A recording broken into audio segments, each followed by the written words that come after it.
So இதை ஒரு புக்காக கன்சிடர் பண்ணிக்கோங்க. அண்ட் இந்த புக்கை வச்சு தான் இன்றைக்கான சென்டென்சஸ் பார்க்க போகிறோம். அதுக்கு முன்னாடி இந்த மாதிரி டெய்லி பேசிஸில் ஈஸியான வேலை கற்றுக்கிறதுக்கு நம்ம பேஜாக ஃபாலோ அண்ட் சப்ஸ்கிரைப் பண்ணிக்கோங்க. அண்ட் உங்கள் ஃப்ரெண்டு யாரா ஈஸியான வேலை கற்றுக்கணும்னு நினச்சாங்கன்னா அவங்களுக்கு ஷேர் பண்ணி அவங்களே சப்ஸ்கிரைப் பண்ண சொல்லுங்கள். ஸோ புக்குக்கு ஹிந்தியில் என்ன சொல்லுவாங்க தெரியுமா? கித்தாப் அப்படின்னு சொல்லுவாங்க. கித்தாப். ஸோ அதை வச்சு சில சென்டென்சஸ், ப்ரப்போசிஷனல் சென்டென்சஸ் பார்க்க போகிறோம். ஸோ என்னோட கையை வந்து ஒரு டேபிளாக கன்சிடர் பண்ணிக்கோங்க. இப்போ நான் அந்த புக்கை அது மேலே வைக்கிறேன். The book is on the table. Book டேபிளுக்கு மேலே இருக்கு. அதை எப்படி சொல்லலாம்? கிதாப் டேபிள் பர் ஹே.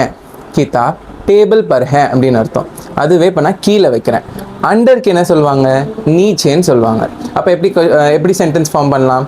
கிதாப் டேபிள் கே நீச்சே ஹே அப்படின்னு அர்த்தம். அதுவே இப்போ அண்டருக்கு நீச்சேன்னு சொன்னோம்.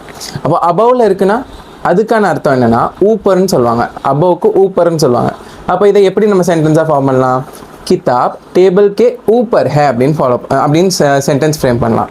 ஸோ இந்த மாதிரி இன்னும் சில ப்ரொபோசிஷனல் சென்டென்சஸை நெக்ஸ்ட் ரீலில் போஸ்ட் பண்ணுறேன். அந்த ரீலெலாம் பார்க்கறதுக்கு நம்ம பேஜை ஃபாலோ பண்ணலன்னா இப்போவே ஃபாலோ பண்ணிக்கோங்க. நெக்ஸ்ட் ரீலில் பார்க்கலாம். பாய்.